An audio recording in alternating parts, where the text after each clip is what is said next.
Voy a ingresar desde cero para que los que no estuvieron la sesión pasada puedan ver cómo es el ingreso. Igual ahorita en el video pues vi que se mostraba.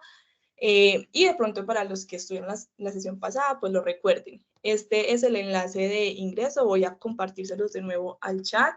Recuerden que siempre debe ir el /uniminuto para que puedan tener acceso desde sus correos institucionales. Allí ustedes van a poner el correo institucional con el que ingresa el correo normalmente. Yo ya lo tengo aquí grabado con la contraseña y simplemente le dan ingresar. Recuerden que debe tener el /uniminuto y solamente con su correo institucional.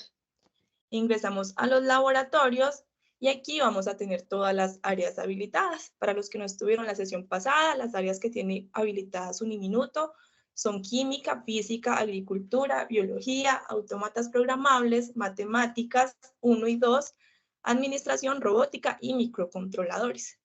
Pues para el efecto de esta sesión, ingresamos a biología y aquí vamos a ver diferentes temas principales que van a contener diferentes conceptos a estudiar. Como les contaba ahora, vamos a empezar con un simulador de genética que gusta mucho, es muy chévere, muy dinámico. Y vemos aquí 5 simuladores asociados a genética. Y a su vez, la unidad de aprendizaje, esa es la que les comentaba ahora, que tiene todo el contenido conceptual para apoyar la solución, digamos, de los simuladores, o ustedes también lo pueden usar como apoyo a sus clases. El día de hoy vamos a ver el simulador de RH y grupos sanguíneos. Aquí nos dan una breve descripción de lo que se trata la simulación y simplemente le damos a abrir. Aquí recordarles que la herramienta es multilingüe. Tenemos 3 idiomas disponibles: inglés, portugués y español. Seleccionamos español y ya ingresamos. Aquí no deben poner nada, ya los datos se guardan por defecto, entonces solamente le debemos dar ingresar. Y bueno, entonces este es mi reto o problema a resolver. Aquí vamos a recordar que nuestros retos siempre nos van a entregar un problema basado en retos, ¿cierto? Que contiene un rol y a la vez una situación a resolver con un objetivo principal, que es reforzar, en este caso, el concepto de RH y grupos sanguíneos. Entonces, en este caso, ¿quién me va a ayudar a leer? Puede ser la profesora Diana Marcela. Dice, en un proceso de investigación de paternidad, se requiere saber cuál de los dos hombres vinculados en el proceso es el padre de un menor. Por ende, es necesario realizar una prueba de sangre. Tú, como encargado del laboratorio, debes determinar el factor RH y tipo de sangre mediante pruebas de aglutinación. Para ello, dispones en el laboratorio de 4 muestras de sangre correspondientes a la del hijo, la madre y de los 2 posibles padres, paciente 1 y paciente 2. Además, cuentas con todos los elementos e insumos necesarios para realizar el análisis. Listo, muchas gracias, profe. Entonces, básicamente lo que debemos hacer es determinar quién es el padre del paciente, ¿cierto? Y acá lo que les contaba es que siempre nos dan un rol, en este caso somos encargados del laboratorio, y nuestro objetivo, pues, es definir quién es el padre. Le damos cerrar, y este es nuestro entorno de laboratorio. ¿Quién recuerda cómo podemos mirar el paso a paso de la simulación? Creo que son con los botoncitos que aparecen al lado izquierdo, creo. ¿Cuál pero sería? ¿Cuál crees? En el cuadernito. yo no, sí, es el cuadernito. No, en el cuaderno están las preguntas complementarias, pero sí es en estos botones, en el botón de información. Acá, la vez pasada teníamos la situación, por si necesito volverla a leer, y el procedimiento, ¿cierto? Que es el que me va a decir el paso a paso. Y en este caso, además, tenemos algunos conceptos que son necesarios para poder resolver la simulación. En la simulación siempre vamos a encontrar como todas las herramientas para poder resolver el laboratorio, ¿cierto? Entonces, aquí me dicen cómo hallo el grupo sanguíneo según si reacciona o no reacciona un suero, ¿cierto? E igual el RH. Y en el procedimiento me dicen cuál debe ser la configuración del laboratorio. Recuerde que también la pueden encontrar en este botón de arriba. Es el mismo procedimiento, solo que de pronto aquí se ve un poco más, digamos, organizado. O en la guía del laboratorio, que la encuentran en este PDF. Aquí nos muestran el paso a paso con imágenes, pero el texto es el mismo. Vamos a leer rápidamente qué nos dicen en esta configuración de laboratorio para entonces pasar a configurarlo. Nos dicen, para comenzar con el análisis de las muestras, debes tomar el tubo de ensayo que contiene la muestra de sangre del hijo y colocarlo en la gradilla de pruebas. Después, debemos llevar el portaobjetos a la mesa de laboratorio. Tomar el primer gotero de izquierda a derecha y extraer 3 gotas de sangre de la muestra de la persona para colocarlas sobre el portaobjetos. Coloca cada muestra de sangre de forma secuencial usando el mismo gotero para ello. Y ten en cuenta que para cada persona se debe utilizar un gotero diferente. Y después adiciona los reactivos monoclonales, primero el anti-A en la primera gota, de arriba hacia abajo, el anti-B en la segunda y el anti-D en la tercera gota. Analiza el tipo de sangre y RH según cómo haya aglutinado cada muestra de sangre al contacto con los distintos reactivos. Y repetimos el proceso con las muestras de sangre restantes. Para limpiar el laboratorio, vuelve a colocar los elementos en su posición original. Entonces, veamos que este proceso es, digamos, repetitivo. Nos decían que primero debemos llevar el tubo con la sangre del hijo, el portaobjetos a la mesa y con un gotero debemos llevar 3 gotas de sangre, con el mismo gotero para cada paciente.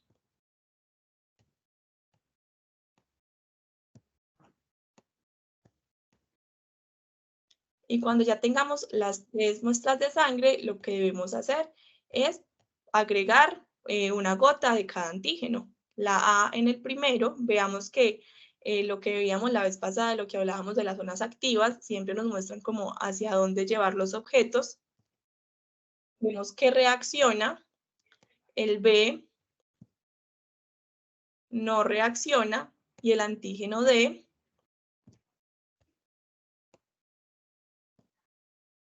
no reacciona. Entonces, aquí en conceptos nos decían cómo hallar ese grupo sanguíneo. Como el A reaccionó, el suero A reaccionó, nos dicen que el grupo sanguíneo es A.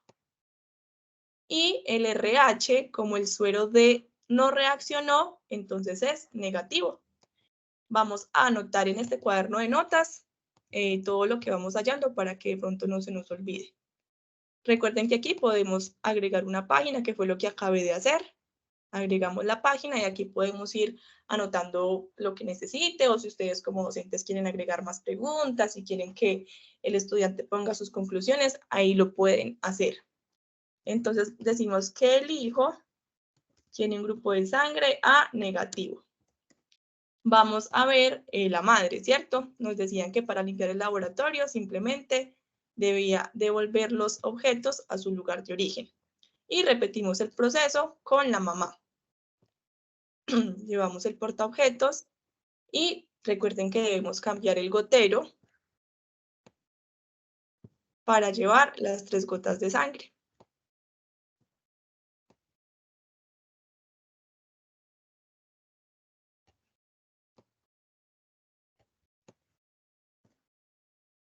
Y de igual manera vemos la reacción de cada antígeno. Reacciona el antígeno A. Ay, bueno, ahí me equivoqué, entonces sabemos que el antígeno B no reaccionó y ponemos el antígeno D en la otra gota. Y reaccionó. Si reacciona, ¿es positivo o negativo?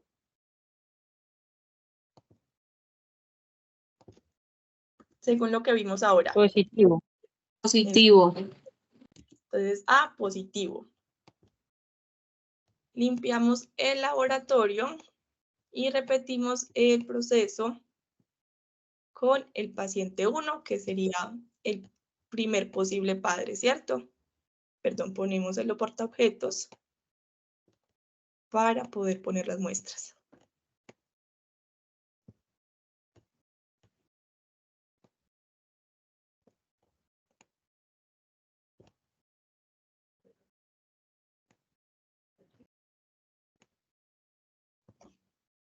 Y miramos su reacción.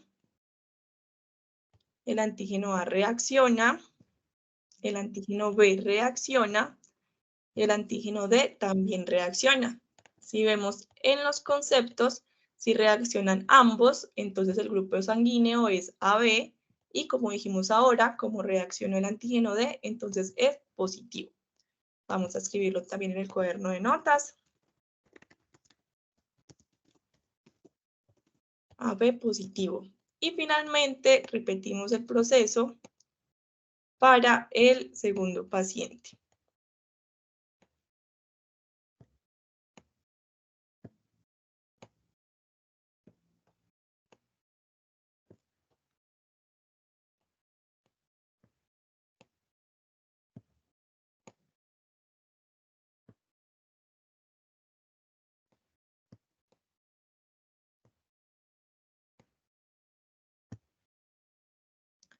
Vamos a mirar la reacción. El antígeno A no reacciona, el antígeno B sí reacciona y el antígeno D no reacciona. Aquí nos felicita porque pudimos completar el procedimiento como tal y nos dice que vayamos al registro de datos para generar el reporte y allí es donde vamos a mirar la compatibilidad, digamos, de los tipos de sangre. Y acá nos falta anotar que el paciente 2 sería B positivo o negativo.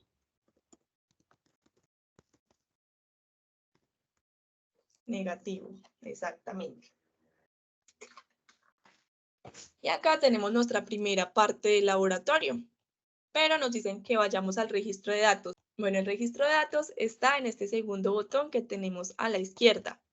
Allí veamos que lo que nos piden es completar unos cuadros de Punnett y además poner el porcentaje o la probabilidad del porcentaje fenotípico, ¿cierto? Y esto para el paciente 1 y el paciente 2, y con esto vamos a determinar quién es el padre del hijo. Ese es como el fin del laboratorio, ¿cierto? Veamos que aquí, entonces, uno de los objetivos que hablábamos la semana pasada es el aprendizaje basado en retos y además que el estudiante pueda ver cómo puede aplicar los diferentes conceptos que ve en clase en la vida real, ¿cierto? Entonces, esta es pues el ejemplo más claro de cómo se puede aplicar los cuadros de Punnett en la vida real, ¿cierto? Que es con este tipo de pruebas para paternidad, ¿cierto? Aquí nos piden que ingresemos el tipo de sangre del hijo a negativos. Yo también recuerdo eso, igual ahorita verificamos. Y entonces debemos generar un cuadro de Punnett para el paciente 1 y para el paciente 2. Para eso fue que anotamos cuál era el tipo de sangre de cada paciente, ¿cierto? Entonces, por ejemplo, como la madre es A, allí debemos tener las dos probabilidades de, acá veamos que nos da la posibilidad de poner más cuadros de Punnett. Entonces, para el paciente 1, vamos a tener que la mamá puede ser AA o AO, ¿cierto? Y el paciente 1, ¿recuerdan qué tipo de sangre era? AB, ¿cierto? Y el AB solamente tiene esta opción, ¿cierto? Entonces, para este primer caso, solamente tenemos dos cuadros de Punnett. Vamos entonces a llenarlos. Aquí sería AA, AB, AA, AB. Aquí también sería AA y AB. Y aquí sería AO y BO, ¿cierto? ¿Estamos todos igual? ¿Cómo lo hacemos? Con una formulita. Escribámosla por acá. El porcentaje, digámoslo así, es igual al número de combinaciones obtenidas sobre el número total de combinaciones. Entonces veamos que en este primer ejemplo, o en este primer resultado que nos dio, los posibles resultados son estos 4 y estos otros 4. Entonces, en total son 8. Ese es el número que va en la parte de abajo. Y en la parte de arriba ya vendría siendo para cada tipo de fenotipo, ¿cierto? Por ejemplo, para A vamos a tener el AA, claramente, estos dos, ahí van 2, y este tercero, y aparte este cuarto, por lo que decíamos ahora de que es el dominante. Entonces, en ese orden de ideas, tendríamos que para A la probabilidad de que el hijo sea A, ¿cierto? Sería 4, que fueron las que acabamos de contar, sobre las 8 posibles. Y esto es el 50%, ¿cierto?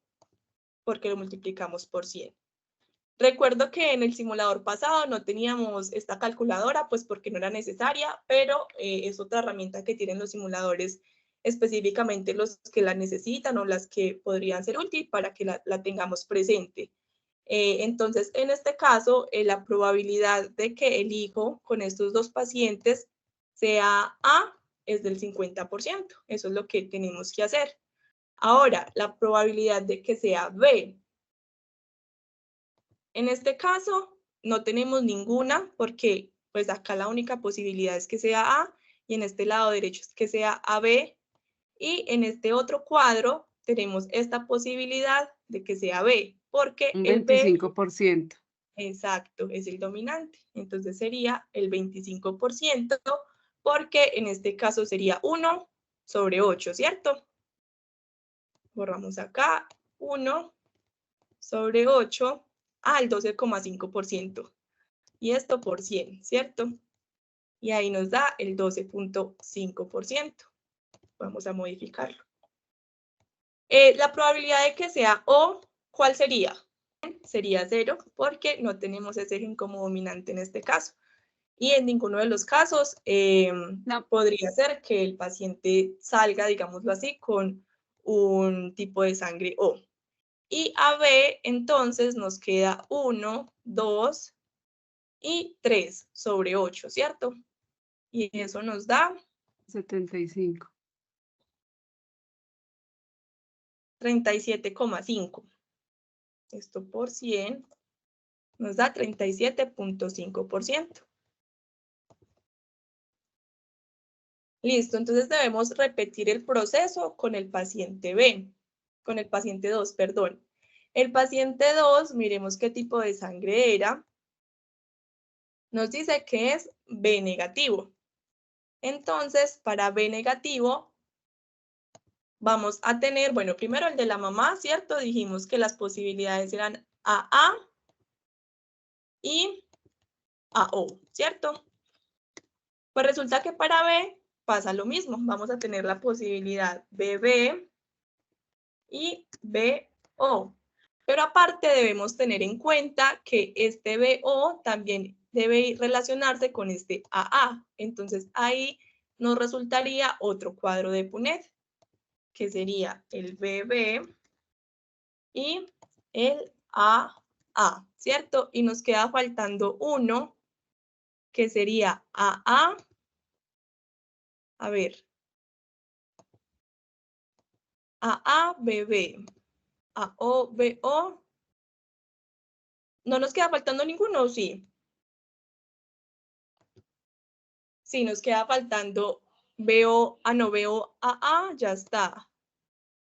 Ah, no, ese es el que nos queda faltando. Nos queda faltando BO, que es este de acá, con el AA. Tienen que estar todas las posibles combinaciones. Por eso es que dependiendo de el tipo de sangre salen una cantidad X de cuadros de Punnett. Vamos a revisar nuevamente que estén todas. Está AABB, AOBO, BBAA y BOAA. Sí, está bien, ¿cierto? Aquí pasa nuevamente lo mismo. El dominante es A y luego B, AB. Este queda todo igual. Aquí entonces, ¿cómo quedaría?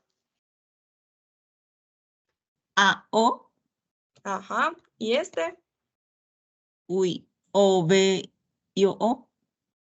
BO, ajá, porque Ah, el ok. B es el dominante. Y este O, muy bien. Y este último nos queda como el... Ay, pero este lo repetimos. Ah, sí, este lo repetimos. No podemos repetir a B, B. Este lo eliminamos porque está repetido. Listo. Y acá sería AB, AO, AB y AO, ¿cierto? Vamos a mirar nuevamente que estén todos. AA, BB, AO, BO, AA, BO.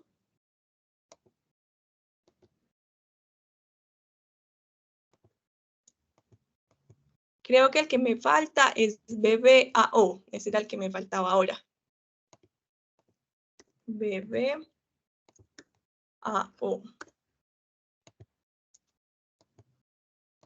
Sí, ese era el que me faltaba.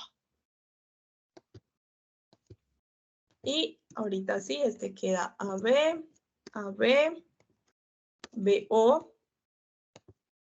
y BO, ¿cierto? Entonces, en este caso, ¿cuál sería el número que iría abajo? El número total de posibles combinaciones. 16, ¿no? Exactamente. Tendríamos 16 posibles combinaciones de estos 4 cuadros de Punnett. Para A, entonces, ¿cuántas combinaciones tenemos? Por aquí tenemos una, porque el O es recesivo, entonces tenemos 1, 2, 3, tenemos 3, ¿cierto? Entonces vamos a la calculadora, decimos 3 dividido 16 y esto por 100. Nos da 18.75. Ahora, el tipo B. Vamos a contar nuevamente. En este caso, todas las posibilidades son AB. En este caso tenemos una posibilidad de B porque es el dominante sobre el O. Aquí no tenemos ninguna. Y aquí tenemos otras dos. Entonces, nuevamente sería 3 sobre 16. Y nos da el mismo resultado, 18.75. Ahora, para el O. En este no tenemos porque todos son AB. En este tenemos 1. 1, muy bien, O. En este no tenemos y en este tampoco tenemos. Entonces simplemente la probabilidad sería 1 sobre 16 por 100. Y esto me da 6.25%. Y por último, el AB, bueno, pues aquí simplemente podríamos restar 100 entre estos números, pero vamos a contarlos. Aquí tenemos 4, 5, 6, 7, 8 y 9, ¿cierto? Entonces, aquí la probabilidad sería 9 sobre 16 por 100. Y esto nos da 56.25%. Lo registramos, 25%. Y aquí ya tendríamos todo para poder determinar quién es el padre, el posible padre, ¿cierto? Aquí nos dicen, no es posible determinar, es el paciente 1 o es el paciente 2. Recordemos que el hijo era A negativo, ¿cierto? Y acá la probabilidad de que el hijo fuera A era del 50% y aquí del 18.75%. Eso nos da un indicio de ¿qué? Ninguno es el papá. Pues digamos que por probabilidad más alta sería este, ¿cierto? Pues Ahorita, el más alto, sí, pero no por valores de lo que le dicen ahí, creo que no saldría. Es 56, que saldría el más alto.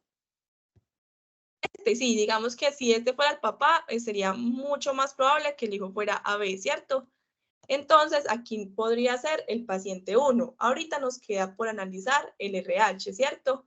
El paciente 1 era positivo.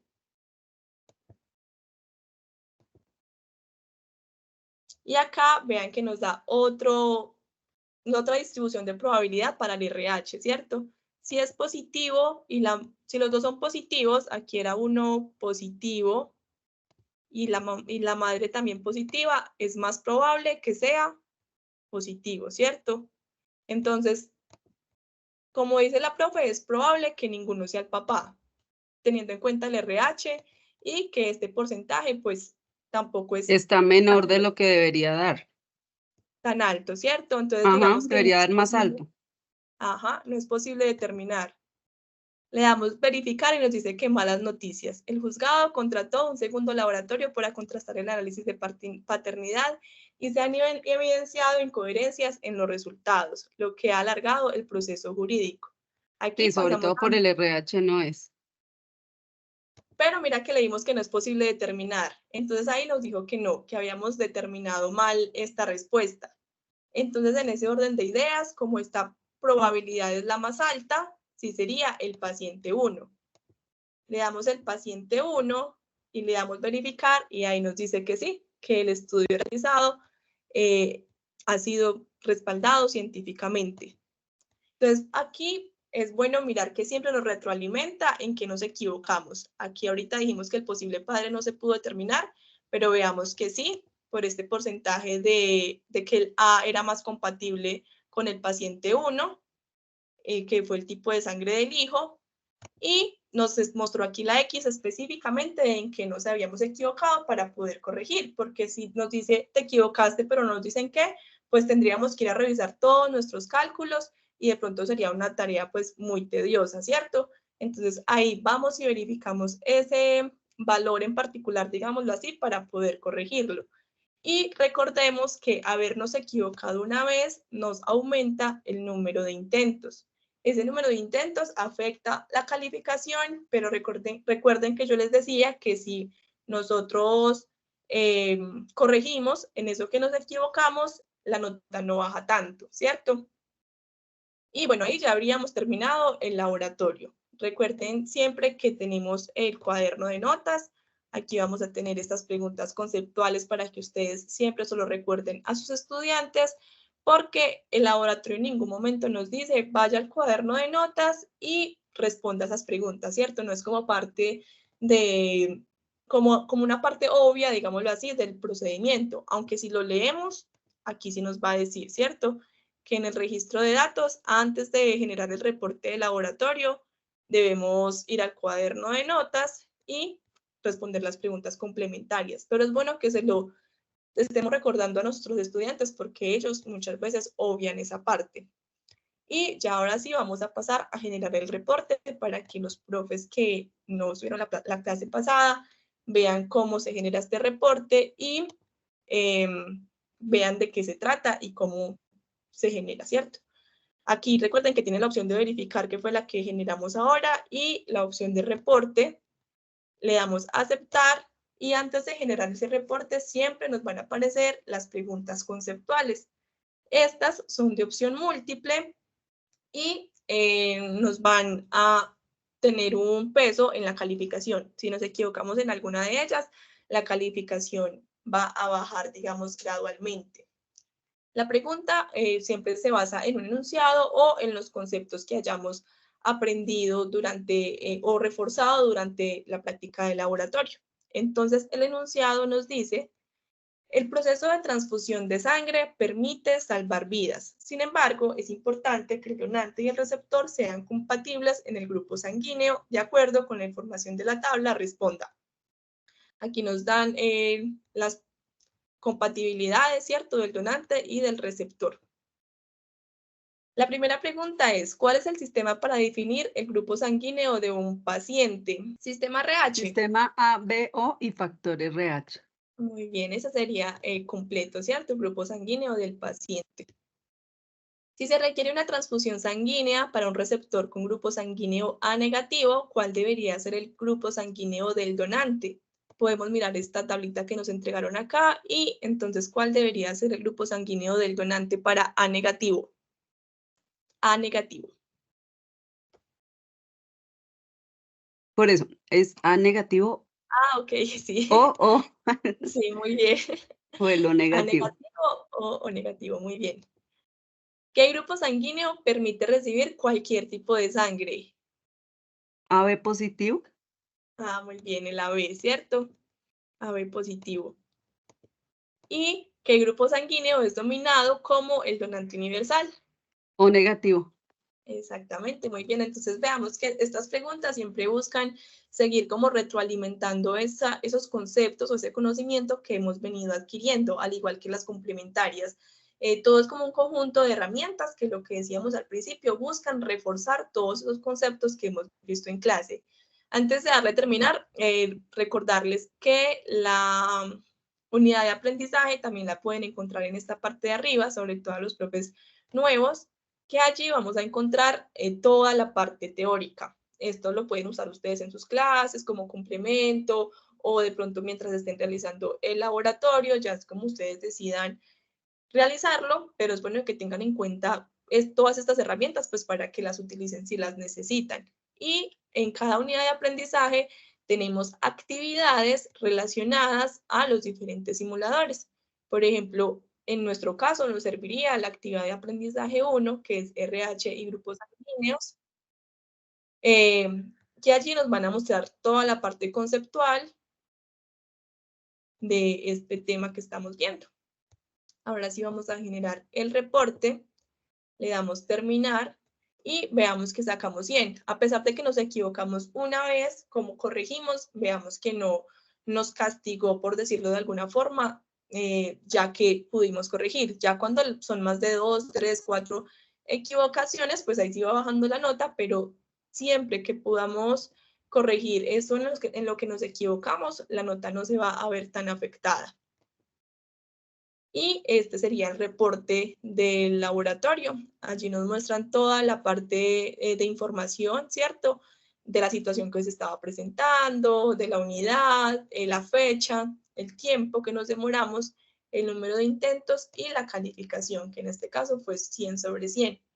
Aquí también nos muestran la configuración del laboratorio para que nosotros podamos ver qué fue lo que hizo el estudiante durante su práctica y cuáles fueron los resultados, digamos, que le arrojó el simulador, porque esto no lo he mencionado hoy, pero para los profes nuevos, el Cloud Labs tiene una particularidad y es que sus laboratorios son aleatorios. Esto quiere decir que la situación es la misma, el mismo reto, pero los estudiantes van a trabajar con diferentes, en este caso, por ejemplo, con diferentes fenotipos, por ejemplo, o en matemáticas es mucho más evidente porque nos entregan números, entonces esos números para todos los estudiantes van a ser diferentes. Esto con el fin, pues, de que los estudiantes puedan realizar su práctica de laboratorio de una manera más individual. Y acá nos aparecen las preguntas conceptuales, cada una de las 4 que respondimos, las respuestas que dimos y las respuestas esperadas. En este caso, todas estuvieron bien, entonces todas coinciden, pero esto también es para que nosotros podamos comparar y ver si de pronto el estudiante está fallando en un concepto en particular o en una temática y podamos estar reforzando esos conceptos que de pronto a los estudiantes no les están quedando tan claros. Y al final vemos las preguntas complementarias, que son las que estaban en el cuaderno de notas, y vemos que aquí la última página que yo agregué, pues quedó consignada, ¿cierto? Todo lo que escribamos en ese cuaderno de notas se va a ver reflejado en este informe de laboratorio. Antes de continuar con el otro laboratorio y de preguntarles si tienen preguntas, quiero que miremos acá, que volvamos a ingresar para que ustedes de pronto vean este factor de aleatoriedad como más tangible, digámoslo así. Porque en los de matemáticas es muy obvio cómo sale la aleatoriedad, pero en estos que de pronto es más en el procedimiento, no se nota tanto. Entonces vamos a hacer solamente a hallar el tipo de sangre del hijo para que ustedes vean que es diferente. Puede que no salga el mismo, pero normalmente va a ser diferente uno de los 4 o los 4 o 3. Bueno, esto varía según la aleatoriedad del simulador. Entonces veámoslo acá rápidamente. Ya sabemos de qué se trata el simulador. vamos a hallar el de un paciente, que normalmente son los que más varían. Entre el paciente 1, ¿se acuerdan qué grupo sanguíneo era?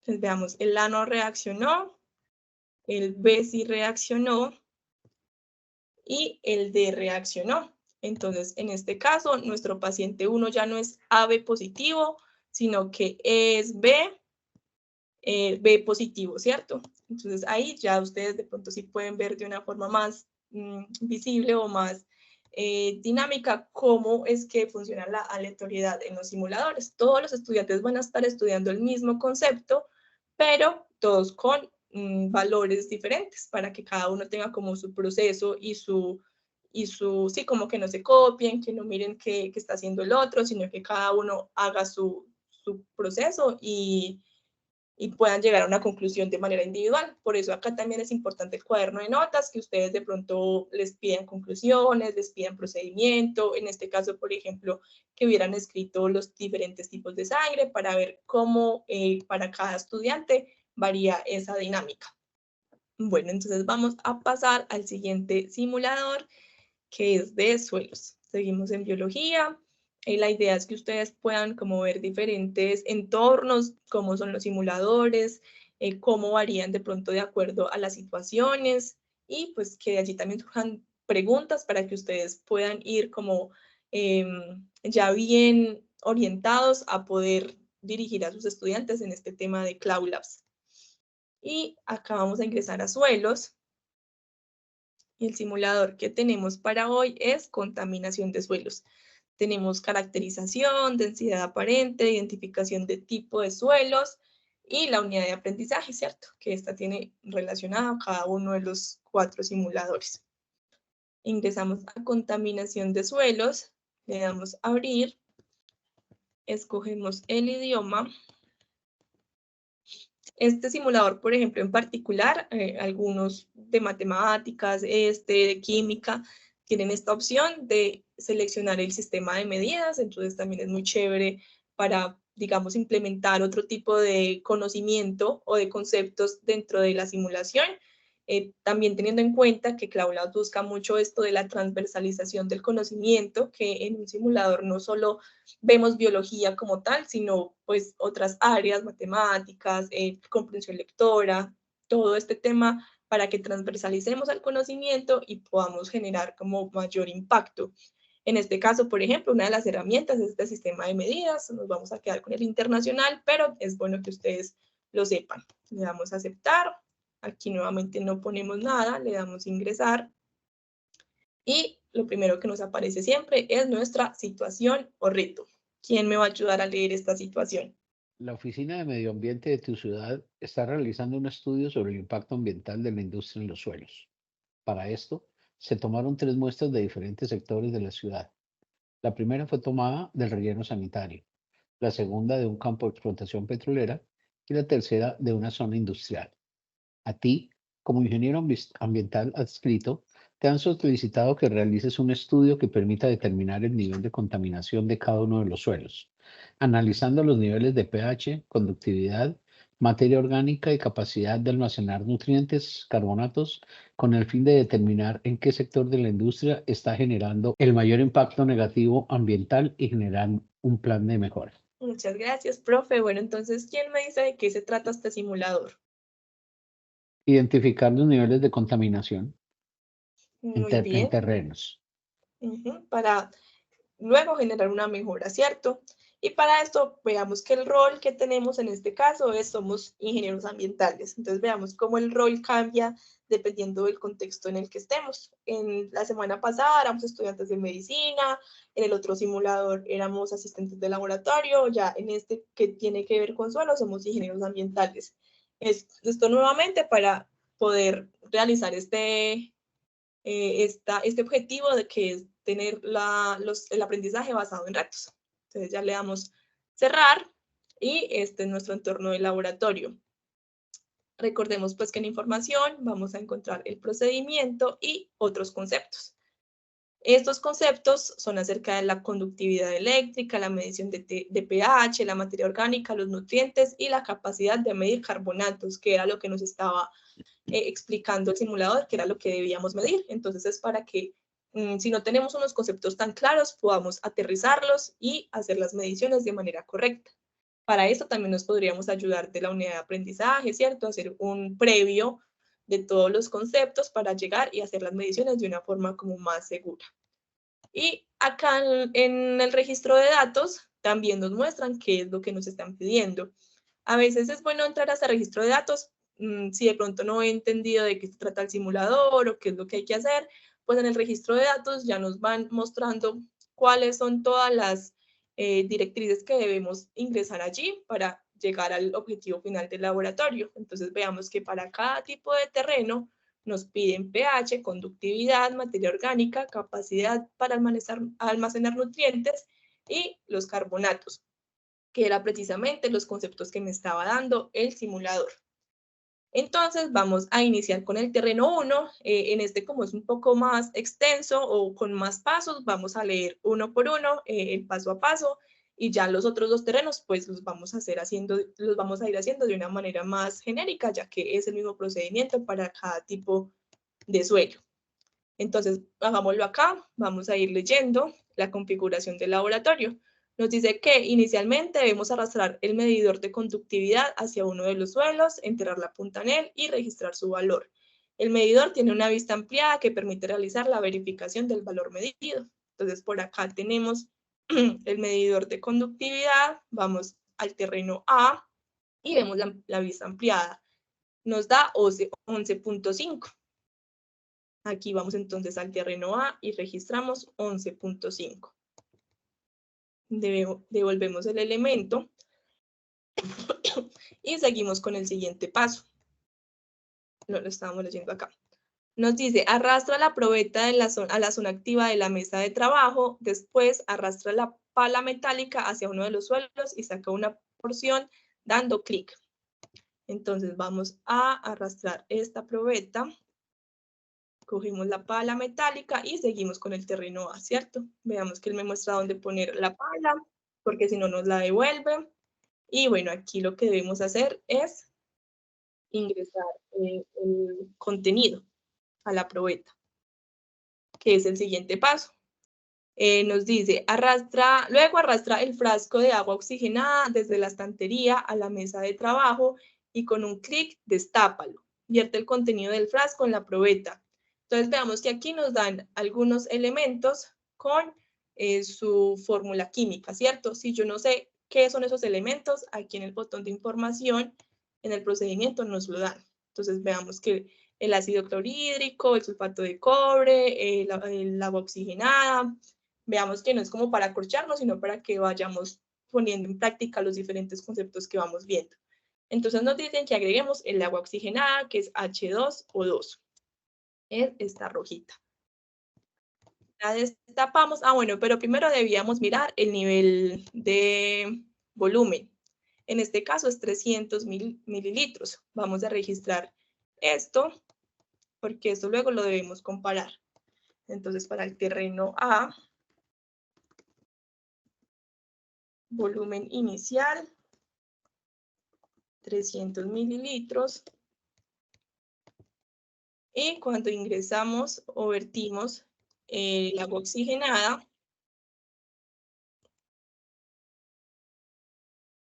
nos dice que debemos revolver.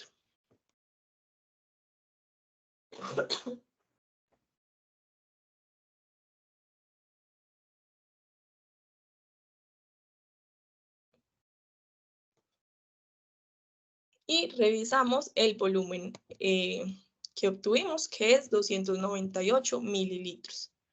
Lo vamos a registrar. Volumen final igual.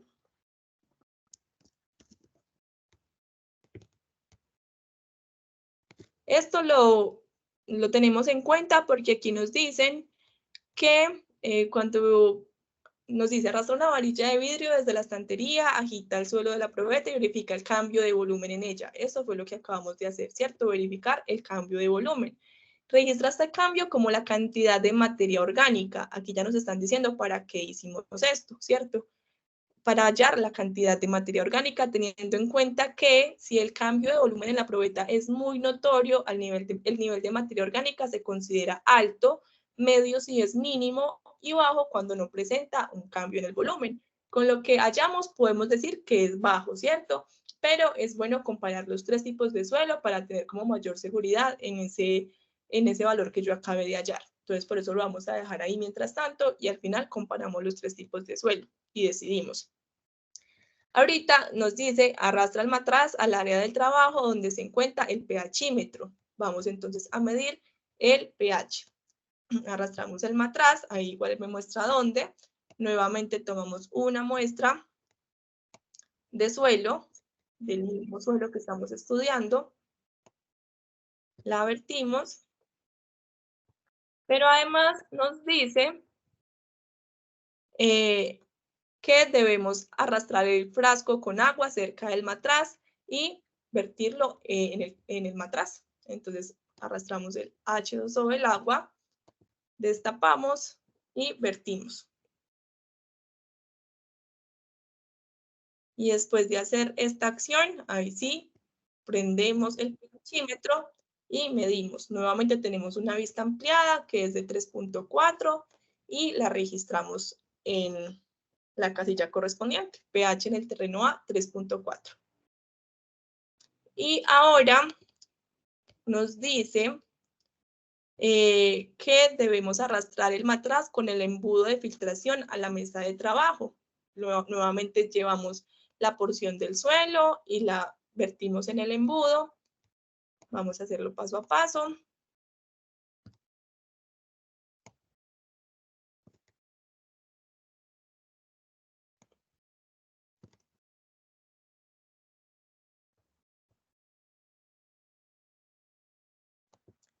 Y nos dice que arrastremos el sulfato de cobre a la mesa de trabajo. Lo destapamos con un clic, vertemos el contenido en el frasco encima del embudo de filtración y verificamos el contenido que filtra en el matraz y registramos el resultado. Entonces, acá este es el que nos pide que ingresemos. Y ahora lo que debemos registrar es el color del agua en este suelo. Aquí nos dan varias opciones. ¿Es incoloro, verde o azul? Verde claro. Muy bien. Entonces aquí decimos que es verde. Y nos queda faltando los carbonatos. Para ello nos dice que arrastremos el vaso de precipitados a la mesa de trabajo. Con una pala tomamos la porción del suelo y sacamos el gotero para vertir 5 gotas. Por eso también es muy importante ver el procedimiento, ¿cierto? Porque aquí nos dicen específicamente cuántas gotas debemos ingresar a nuestra muestra. Y vamos a verificar el nivel de burbujeo, que aquí nos dicen que hace referencia al gas carbónico en el suelo y vamos a registrar este resultado. Entonces, lo último es arrastramos este elemento, nuevamente tomamos la muestra del suelo.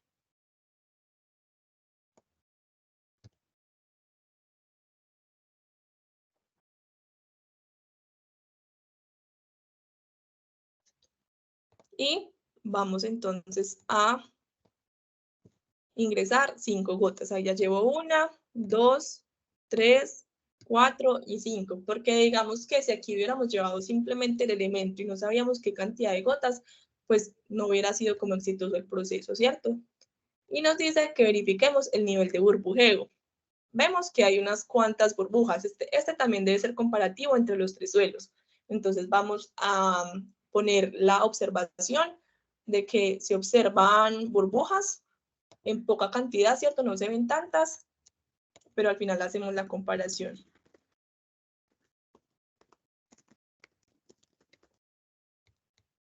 Y ahora nos dice que realicemos los mismos procedimientos con los otros tipos de suelo. Y acá les pregunto, ¿cómo podría yo seguir con ese procedimiento? ¿Cómo devolvería los elementos a su posición inicial? ¿Quién recuerda? Si yo vuelvo otra vez al botón de biología, pierdo todo el proceso que hice. El simulador tiene memoria si yo lo mantengo ahí. Si yo me voy y vuelvo en una hora, él no se va a modificar. Pero si yo salgo de este entorno en el que estoy y voy a biología, vuelvo ingreso a suelos y a contaminación de suelos, esto inicia desde cero. Entonces, todas estas muestras que hice no van a tener validez. Lo que debo hacer para que no me aumente ni el número de intentos ni se me borre toda la configuración que ya hice es el botón de papelera. Recuerden que vean que me devuelve todo a su posición inicial. Como yo ya guardé los datos, no pasa nada, puedo seguir con el siguiente terreno y no me aumentó el número de intentos. Esto es importante, por ejemplo, en este tipo de simuladores o en los de química, que a veces se tienen que hacer muchas pruebas del mismo tipo en diferentes elementos para que no se pierda mi proceso. Entonces es bueno que lo tengan presente. Van al botón de papelera y reinician la práctica. Vamos a seguir entonces con el terreno 2. Ya con el primer terreno sabemos qué es lo que tenemos que hacer. Entonces, ¿quién me va orientando? ¿Qué debo hacer primero? Tomar la pipetica esa larguita y acercarla para... ¿o no? Bueno, también el orden del tipo de muestras no altera el producto, ¿cierto? Entonces podemos hacerlo en el orden que deseemos. Entonces cogemos esta pipetica y llevamos una muestra, ¿cierto?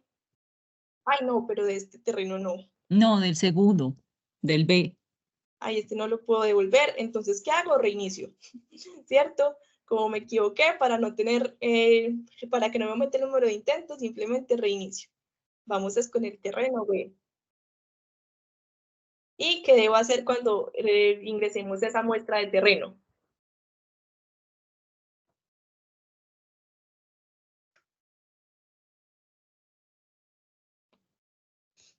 Miramos el volumen, ¿cierto? En este caso es 400 mililitros. Lo registramos.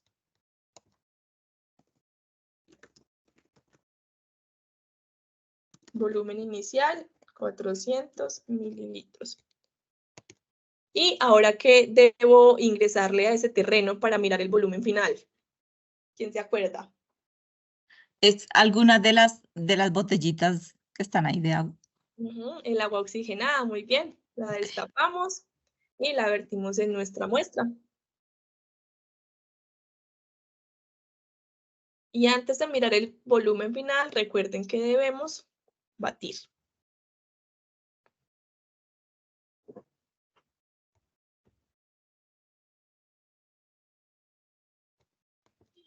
Miramos nuestro volumen final y veamos que es 383 mililitros. Entonces lo vamos a anotar acá.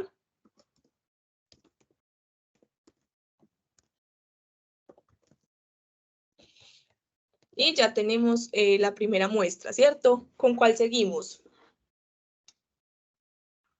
¿Eso es con la otra pipetica que está abajo?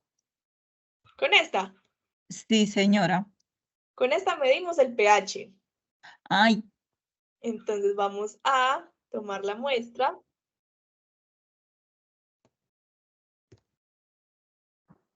¿Y hasta qué había que agregarle?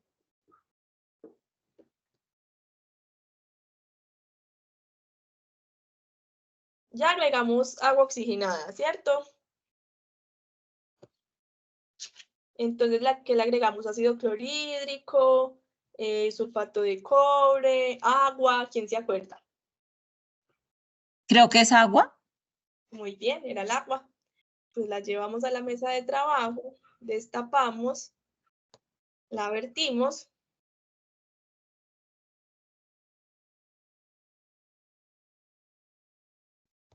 Prendemos el pHímetro y ya él mide automáticamente. Nuestro pH es 11. Vamos y lo registramos. Listo, ya tenemos pH y ya tenemos el volumen para ahorita mirar la materia orgánica. Vamos con la conductividad. ¿Quién se acuerda cómo medíamos la conductividad? Para la conductividad simplemente tomamos este elemento, lo ponemos en la tierra y ya él me da la conductividad, que en este caso es 20. Ese es el más sencillo de medir, ¿cierto? Y nos falta Nos queda faltando para medir los carbonatos. ¿Cómo medíamos los carbonatos? Fue la última prueba que hicimos ahora. ¿Cuál elemento debo llevar a la mesa? ¿Este o este? Ese era el de las burbujas. Bueno, era este. Allí nuevamente tomamos la muestra. La llevamos al recipiente.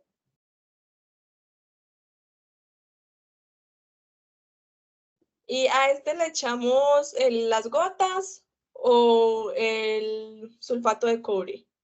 El sulfato era el que nos hacía cambiar de color el terreno, ¿cierto? Con el que mirábamos el color del terreno. Nuevamente le agregamos 5. Esperamos que reaccione y miramos la cantidad de burbujas. ¿Es más o menor que ahora? ¿Más? Sí, yo también veo más. Entonces vamos a registrarlo. Se observan burbujas en mayor cantidad. Y solo nos falta una prueba, que era esta, en donde mirábamos el color del líquido pues, que vertíamos. Llevamos la muestra. Y agregamos el sulfato de cobre.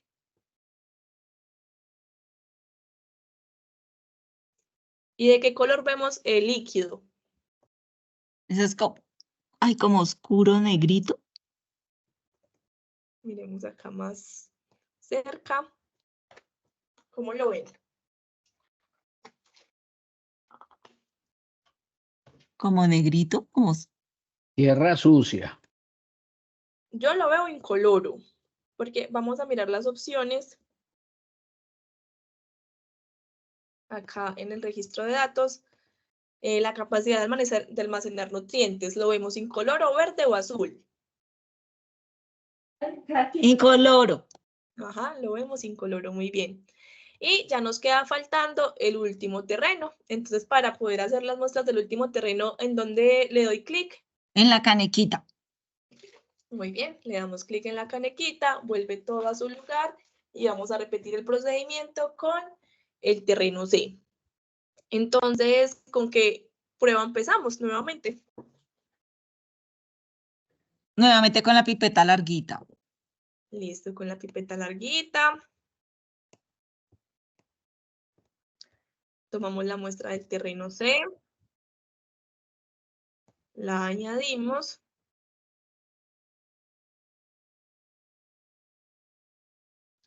Registramos el volumen inicial, que es 260. Vamos a registrarlo acá. Terreno C. Volumen inicial. ¿Cuánto dijimos? 260. Sí, señora. 260. ¿Y cuál agregamos? ¿De qué color la tapita? El agua oxigenada. Muy bien, el agua oxigenada. Destapamos. Vertimos.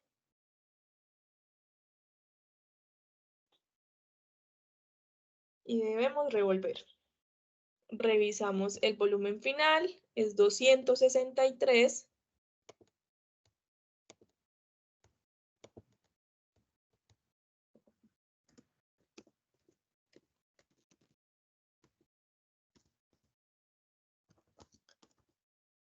Y pasamos a una siguiente prueba. ¿Con cuál prueba seguimos? La de la pipetica mediana. Esta.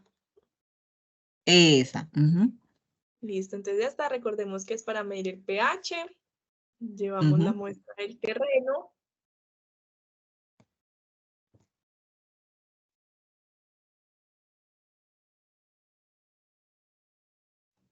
¿Y qué le agregamos? Agua. Muy bien, le agregamos agua. Destapamos, vertimos.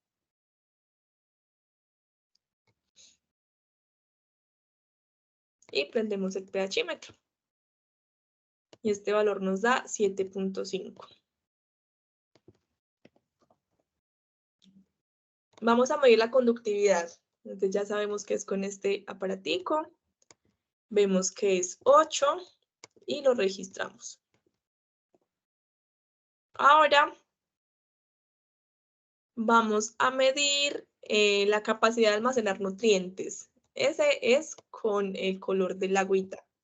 Entonces, ¿qué era lo que le echábamos? Ácido clorhídrico. Ácido clorhídrico. ¿Qué es? Sulfato de cobre, ¿cierto? Las goticas son para los carbonatos, que era la última prueba. Entonces, vimos el producto. ¿Y de qué color vemos el agua? Muy Azul. líquido. Muy bien, azul. Aquí registramos que es azul. Y ahorita sí, la última prueba es la de las goticas, que es donde vemos la cantidad de burbujeo. Agregamos la muestra del terreno.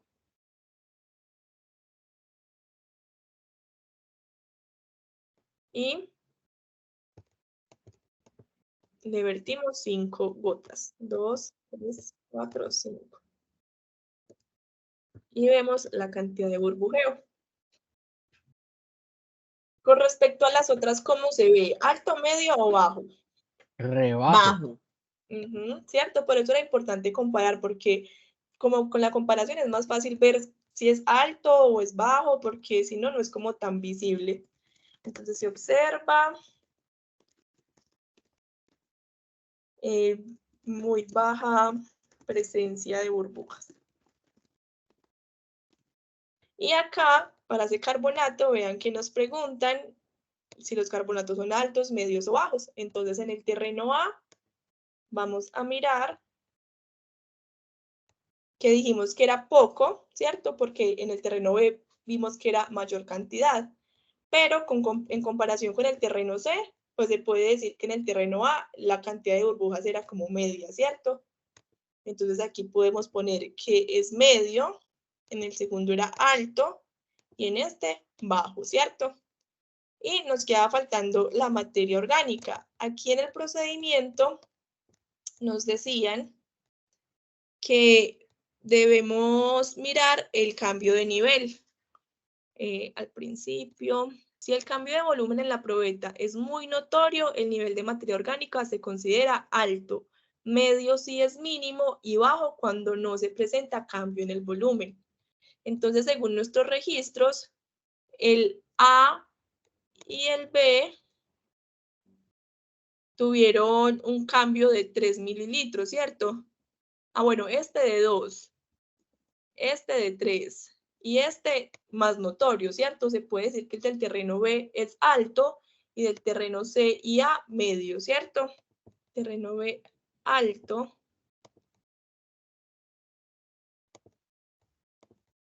Medio y medio. Y ahora me dicen que cuál es el suelo con mayor contaminación. ¿Ustedes cuál consideran que sería el suelo con mayor contaminación? Vamos a escoger el B y vamos a verificar. Le damos a aceptar y vemos que aquí nos dicen que en el terreno C tenemos mal la materia orgánica. Yo tenía la duda si era medio o bajo. Vamos a mirar si es bajo. Ahí sí nos dice que está bien. Como nos equivocamos una vez, recuerden que nos sube el número de intentos, pero vean que nos mostró específicamente en que nos equivocamos. A mí eso me parece muy importante para que no nos diga simplemente, bueno, te equivocaste, pero no tengo cómo revisar en qué me equivoqué o en qué estoy fallando, sino siempre poder ir al punto específico en el que me equivoqué. Y escogimos bien el terreno que tiene mayor contaminación. Ahí ya cumplimos como con los objetivos del simulador. Recordarles siempre a los estudiantes que debemos ir al cuaderno de notas y responder las preguntas. Para responder estas preguntas se pueden apoyar de la unidad de aprendizaje o puede ser a modo de investigación por internet, ¿cierto? Ya depende de las metodologías que tengamos en clase, podemos implementar este tema de las preguntas complementarias. Y ahora sí vamos a generar el reporte. Aquí en el mismo botón de registro de datos, recuerden que se genera el reporte, ya le dimos verificar, vimos que está bien y generamos el reporte. Si nosotros generamos el reporte con este dato mal, él nos va a preguntar, veamos lo que nos dice. La información de registro de datos no es correcta. Presiona cancelar para validar de nuevo o aceptar si deseas generar el reporte con esta información. Entonces veamos que siempre nos está retroalimentando, nos está diciendo que corrijamos, que hagamos bien las cosas. Le damos cancelar, corregimos y ahora sí generamos nuestro reporte. Vuelve y nos felicita y le damos a aceptar. Ya por último nos queda terminar nuestras preguntas conceptuales que nos dice, según un informe de impacto ambiental que se realizó en una ciudad, se requieren generar algunas conclusiones acerca de los valores de los resultados de las pruebas. A partir de lo anterior, responde. Le voy a dar un poco de zoom para que veamos bien preguntas y los valores, ¿cierto?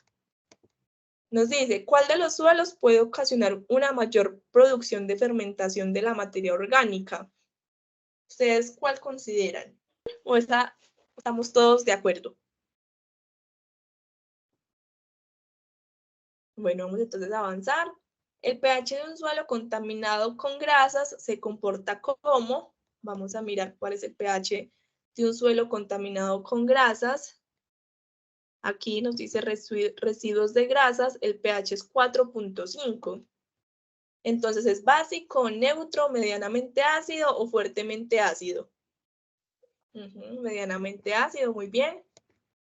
De acuerdo al resultado de la prueba de materia orgánica en el suelo con basura, este permitirá, nos dice, aumentar el número de sales minerales, mejorar la compactación, servir como abono, utilizar la humedad para renovarse. Entonces, vemos aquí, según las características del suelo con materia orgánica, sí, con basura, que es este. Vemos que es una conductividad alta y la conductividad está relacionada con la cantidad de sales en la tierra. Entonces, aquí podríamos decir que aumentar el número de sales minerales, ¿cierto?